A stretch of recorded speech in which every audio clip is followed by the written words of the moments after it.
Hello students, आज हम BSc third year organic chemistry की जो कार्बोहाइड्रेट यूनिट है उसका सेकंड पार्ट डिस्कस करेंगे, जिसमें हम उसकी ऑप्टिकल आइसोमेरिज्म, उसके स्ट्रक्चर और उसकी कुछ प्रॉपर्टीज़ के बारे में डिस्कस करेंगे।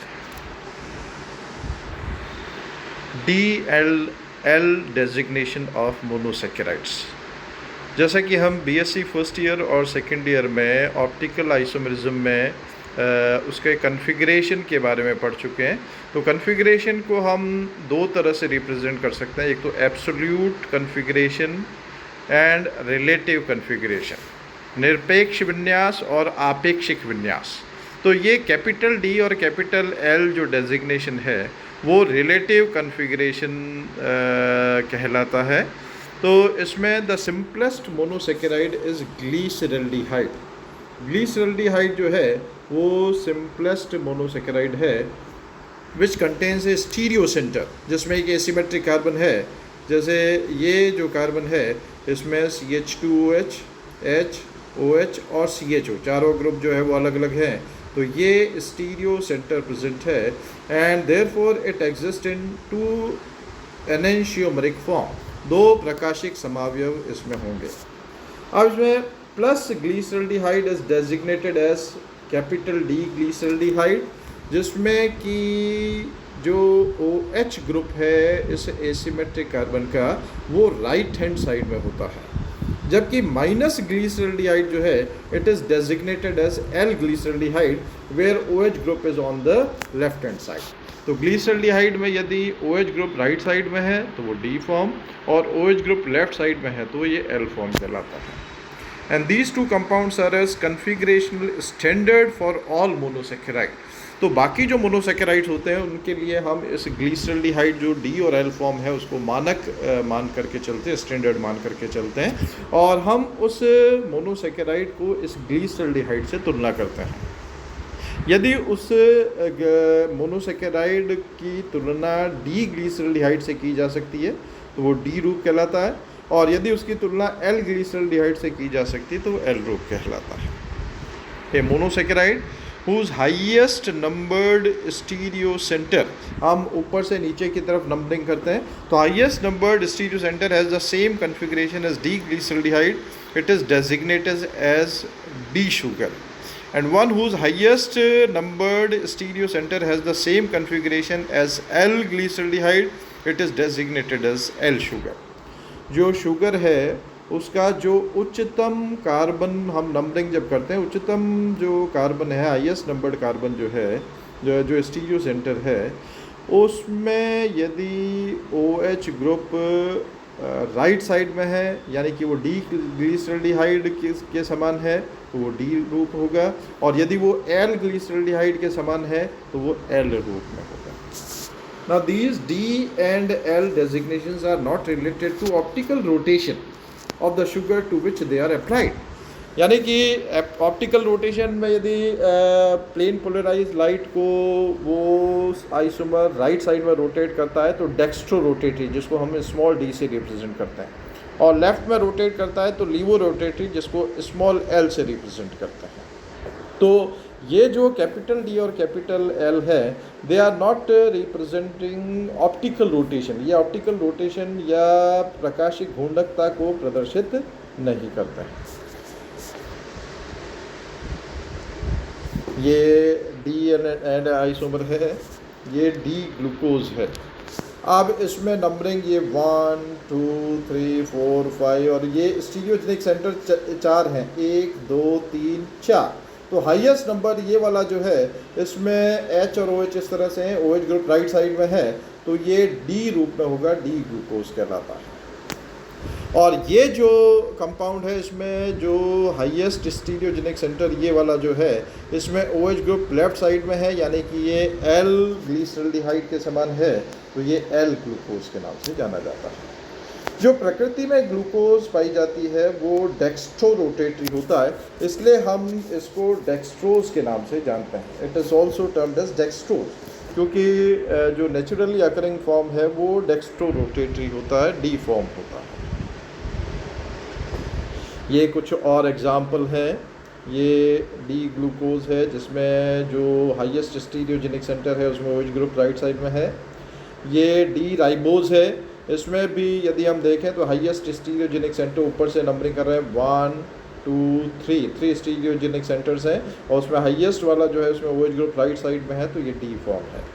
अब इसमें भी 1 2 3 4 स्टीरियोजेनिक सेंटर हैं, ये डी गैलेक्टोज है और इसमें OH ग्रुप लेफ्ट साइड में है, यानी कि डी ग्लिसरल्डिहाइड से इसकी तुलना की जा सकती है, तो इसलिए ये डी रूप है। सॉरी, इसमें लेफ्ट साइड में है OH ग्रुप, एल ग्लिसरल्डिहाइड से इसको हम कंपेयर कर सकते हैं, तो ये एल गैलेक्टोज हो। ना ऑप्टिकल आइसोमर जिसको हम स्मॉल डी और एल से रिप्रेजेंट करते हैं, तो जब भी किसी कंपाउंड में एक या एक से ज़्यादा एसिमेट्रिक कार्बन एटम प्रेजेंट होते हैं, असममित कार्बन जिसमें चारों वैलेंसी अलग अलग एटम या ग्रुप ऑफ एटम से सेटिस्फाई होती है, तो वो एसिमेट्रिक कार्बन कहलाते हैं। तो यदि किसी यौगिक में एक या एक से ज़्यादा एसिमेट्रिक कार्बन होते हैं तो वो क्या करता है, प्लेन पोलराइज लाइट को घूर्णित करता है, रोटेट प्लेन और प्लेन पोलराइज लाइट, और वो ऑप्टिकली एक्टिव कहलाता है। तो जो कार्बोहाइड्रेट्स होते हैं, कार्बोहाइड्रेट्स में भी 1 और more stereogenic centres are present, एक या एक से अधिक एसिमेट्रिक कार्बन है, तो they will rotate the plane और plane polarise light either to right side और लेफ्ट साइड।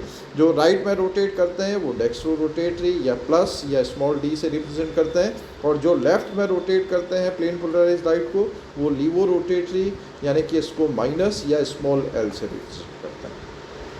जो डी ग्लूकोज होता है जिसकी संरचना अभी हमने डिस्कस की थी, वो डेक्स्ट्रो रोटेटरी होता है, और जो डी फ्रक्टोज है वो लीवो रोटेटरी होता है। और जो इक्विमोलर रेशियो है ऑप्टिकल आइसोमर का डी फॉर्म और एल फॉर्म का, यानी कि डेक्स्ट्रो रोटेटरी और लीवो रोटेटरी का, उसको हम रेसिमिक मिक्सचर या रेसिमिक मिश्रण के नाम से जानते हैं। Now we come to next term which is epimer. Epimers are stereoisomers that differ in configuration of only one asymmetric carbon of enantiomer or distereoisomer। यदि उसमें एक या एक से ज़्यादा एसिमेट्रिक कार्बन है तो केवल एक जो एसिमेट्रिक कार्बन है उस पर कार्बन एटम्स के जो कार्बन के साथ जो एटम्स है, ग्रुप ऑफ एटम्स अटैच्ड हैं, उसकी पोजीशन यदि डिफ़र हो रही है तो वो जो आइसोमर्स हैं वो एपीमर्स के नाम से जाने जाता है। अब यदि वो कार्बन संख्या 2 पर है एसिमेट्रिक कार्बन पर पोजीशन डिफरेंस, तो वो C2 एपीमर्स कहलाएंगे। कार्बन संख्या 3 पर है तो वो C3 एपीमर कहलाएंगे, और 4 पर है तो C4 एपीमर कहलाएंगे। जैसे ये डी ग्लूकोज और डी मैनोज में यहाँ पर ये कार्बन नंबर 1 और 2 वाला कार्बन है, उस पर H और OH की पोजीशन जो है डिफरेंट है। बाकी सारा आप देखेंगे ये OH, ये भी OH, HOH, यहाँ भी HOH, HOH, यहाँ पर भी HOH और CH2OH। तो केवल C2 कार्बन पर वो पोजीशन जो है ग्रुप्स के डिफरेंट है, तो ये C2 एपीमर कहलाता है। इसमें यदि हम देखें तो C3 पर H और OH की पोजीशन डिफरेंट है, और इसमें यदि हम देखें तो C4 पर H और OH की पोजीशन डिफरेंट है। तो ये C2 एपीमर है, ये C3 एपीमर है और ये C4 एपीमर है। और जो एपीमर्स जिनमें पोजीशन डिफरेंट है उसको हमने अलग ब्लू कलर से यहाँ पर रिप्रेजेंट कर रखा है। ये एपीमर्स का एक और एग्जांपल दे रखा है, जैसे कि ये डी ग्लूकोज है और ये डी गैलेक्टोज है। अब इस डी ग्लूकोज और डी गैलेक्टोज में केवल यहाँ पर ये जो असमित कार्बन है उस पर जो H और OH की पोजीशन जो है वो डिफरेंट है, तो इसलिए ये दोनों C4 नंबर 1 2 3 एंड 4 वाले कार्बन पर H और OH की पोजीशन डिफरेंट है, तो डी ग्लूकोज और डी गैलेक्टोज जो है वो C4 एपीमर्स की कैटेगरी में आते हैं। द नेक्स्ट एक और टर्म हम यूज़ में लेते हैं, एरिथ्रो एंड थ्रियो आइसोमर्स। अब ये एरिथ्रो और थ्रियो आइसोमर्स क्या होते हैं? In the case of saccharides when drawn in the Fischer projections, Fischer प्रक्षेप सूत्र जिसको हम क्रॉस से रिप्रेजेंट करते हैं, और क्रॉस में ये माना जाता है कि जो उसके क्रॉस के सेंटर में कार्बन है और उसके चारों तरफ जो एटम्स या ग्रुप ऑफ एटम्स होते हैं वो अरेंज होते हैं। इसको हम फिशर प्रक्षेप सूत्र या फिशर प्रोजेक्शन के नाम से जानते हैं। तो इसमें जो एरिथ्रो आइसोमर्स होता है has two identical substituent on the same side. जब एक से ज़्यादा असमित कार्बन है और उसमें समान समूह समान दिशा में है तो वो एरिथ्रो आइसोमर कहलाते हैं, और यदि समान समूह विपरीत दिशा में है तो वो थ्रियो आइसोमर कहलाता है। जैसे ये वाला केस ले, इसमें 1 और 2 असमित कार्बन है, 2 असमित कार्बन है जो कि डिफरेंट है, अलग अलग हैं। इसमें यहाँ पर CHO है, इसमें यहाँ पर नीचे CH2OH है, पर जो सेम ग्रुप्स H और H यहाँ पर एक ही डायरेक्शन में है, OH और OH ग्रुप यहाँ पर एक ही डायरेक्शन में है, तो ये एरिथ्रो आइसोमर है। जबकि इस वाले केस में H इसमें यहाँ पर है, इसमें यहाँ पर है, OH इसमें यहाँ पर है, इसमें यहाँ पर है, तो समान ग्रुप जो है वो इसमें विपरीत दिशा में है, तो ये जो आइसोमर्स हैं ये थ्रियो आइसोमर्स के नाम से जाने जाते हैं। Now next is structural formulas of monosaccharide. Monosaccharide में भी हम डेक्सट्रोज या ग्लूकोज को मेनली यहाँ पर डिस्कस करेंगे। तो हम मोनोसेकेराइड ग्लूकोज को हम 3 तरह से रिप्रेजेंट कर सकते हैं। पहला है फिशर प्रक्षेप सूत्र, दूसरा है हॉवर्थ फार्मूला, और तीसरा है alpha anomer and beta anomer. Anomers क्या होते हैं अभी वो भी हम डिस्कस करेंगे।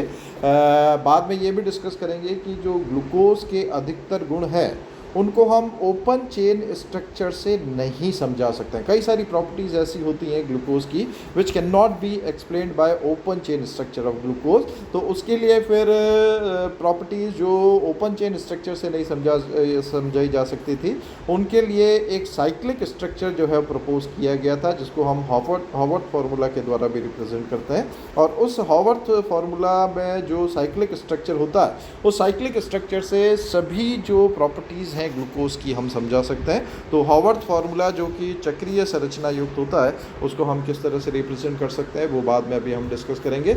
और इसमें अल्फा एनोमर और बीटा एनोमर होते हैं वो भी अभी हम डिटेल में डिस्कस करेंगे। तो ये ओपन चेन स्ट्रक्चर है जो फिशर प्रक्षेप सूत्र के रूप में लिखा है, जो इस तरह से लाइन से हमने रिप्रेजेंट किया है। ये हॉवर्थ फार्मूला है जिनमें इसको हम इस तरह की चेयर फॉर्म के रूप में भी रिप्रेजेंट कर सकते हैं क्योंकि ये साइक्लिक स्ट्रक्चर है। आप फिशर प्रक्षेप सूत्र क्या हैं? They are used to represent carbohydrate places the most oxidised group at the top. जो सबसे आसानी से ऑक्सीकृत समूह होता है उसको ऊपर रखते हैं। तो यहाँ पर ये एल्डिहाइड समूह जो है दैट इज़ इजीली ऑक्सीडाइज, तो इसको सबसे ऊपर रखा जाता है और बाकी सारे ग्रुप्स को नीचे रखा जाता है। ये कैरल सेंटर या कैरल कार्बन है, ये एल ग्लिसरल्डिहाइड का फार्मूला, ये डी ग्लिसरल्डिहाइड का फार्मूला है। तो इस तरह से क्रॉस हमने बनाया और क्रॉस में यहाँ पर सेंटर कार्बन है जो कि कैरल कार्बन है और इसके चारों तरफ ये 4 वैलेंसी जो है वो अलग अलग जुड़ी हुई हैं। तो इस तरह का ये सूत्र जो है वो फिशर प्रक्षेप सूत्र कहलाता है। अब इसमें फिर डिटेल में ये दे रखा है, ये ओपन चेन स्ट्रक्चर है जिसमें 6 कार्बन की इस तरह से चेन है। ये फिशर फार्मूला है जो कि इस तरह से साइक्लिक स्ट्रक्चर को रिप्रेजेंट कर रहा है। फिशर में ही साइक्लिक स्ट्रक्चर को इस तरह से रिप्रेजेंट कर सकते हैं और फिर हॉवर्थ ने साइक्लिक स्ट्रक्चर को इस तरह से दिया है। और इसमें भी ये जो कार्बन नंबर 1 पर है OH और H की पोजीशन दोनों जगह हो सकती है जिसको हम अल्फा और बीटा फॉर्म के रूप में जानते हैं। इसमें H ऊपर और OH नीचे है, दूसरे में OH ऊपर और H जो है वो नीचे भी हो सकता है। तो ये 2 एनोमरिक फॉर्म अल्फा और बीटा के रूप में होता है। अब ये एनोमर्स क्या होते हैं? To understand this, we first understand 3 representative of glucose structure जो कि अभी हमने डिस्कस किया था, फिशर फार्मूला और हॉवर्थ फार्मूला। अब इसके लिए एक रिएक्शन हमें और आनी चाहिए जो कि हम एल्डिहाइड कीटोन में पढ़ चुके हैं। Aldehydes they react with alcohols to give hemiacetal. इस तरह का हेमी एसीटेल बनता है जिसमें कार्बन के साथ OH और OR अल्कोहल और ईथर ग्रुप जुड़े हुए होते हैं, तो ये हेमी एसीटेल कहलाता है। तो इस तरह का हेमी एसीटेल भी ग्लूकोज में बनता है डेक्सट्रोज में, क्योंकि उसमें अल्कोहल समूह भी है और एल्डिहाइड समूह भी है। तो with in the same molecule alcohol समूह और एल्डिहाइड समूह आपस में क्रिया करके साइक्लिक हेमी एसीटेल, चक्रीय हेमी एसीटेल जो है वो बनाते हैं। तो हेमी एसीटेल्स क्या होते हैं इसके बारे में हमें आइडिया होना चाहिए। The first carbon aldehyde group is condensed with the hydroxyl group of the fifth carbon to form a ring, and ring structure represents the hemiacetal form। उसमें क्या होता है, जब open chain structure cyclic structure में परिवर्तित होता है तो जो पहले कार्बन पर जो एल्डिहाइड समूह है वो पांचवें कार्बन पर जो एल्कोहलिक समूह होता है उसके साथ क्रिया करके और चक्रीय हेमिएसिटेल का निर्माण करता है। D-glucose has two anomers, alpha and beta, alpha anomer and beta anomer. These anomers are produced by the special configuration with reference to the first carbon atom in aldose and second carbon atom in ketose। अब जैसे aldose की हम बात करें, ये glucose जो है D glucose, इसमें कार्बन नंबर 1 पर CHO है, ये CHO कार्बन नंबर 5 पर जो OH है उसके साथ इंटरेक्ट करके और इस तरह के दो साइक्लिक स्ट्रक्चर में रिप्रेजेंट होता है। अब इसमें साइक्लिक स्ट्रक्चर में क्या कार्बन नंबर 1 जो है वो एसिमेट्रिक हो जाता। कार्बन नंबर 1 पे चारों ग्रुप डिफरेंट हैं, तो अब इसमें OH ग्रुप राइट साइड में भी हो सकता है, OH ग्रुप लेफ्ट साइड में भी हो सकता है। तो OH ग्रुप जब राइट साइड में होता है तो ये अल्फा डी ग्लूकोज कहलाता है, और OH ग्रुप जब लेफ्ट साइड में होता है तो ये बीटा डी ग्लूकोज कहलाता है। तो ये जो दो फॉर्म है ये एनोमरिक फॉर्म है, जिसमें एक में OH ग्रुप राइट साइड में और एक में OH ग्रुप जो है वो लेफ्ट साइड में होता है। अब इसमें नेक्स्ट पार्ट है प्रॉपर्टीज़ ऑफ मोनोसेकेराइड्स। जो मोनोसेकेराइड मेनली ग्लूकोज या डेक्सट्रोज है वो किस तरह की प्रॉपर्टी शो करता है, वो अब हम नेक्स्ट पार्ट में जो इस कार्बोहाइड्रेट का होगा पार्ट 3 उसमें डिस्कस करेंगे। Thank you.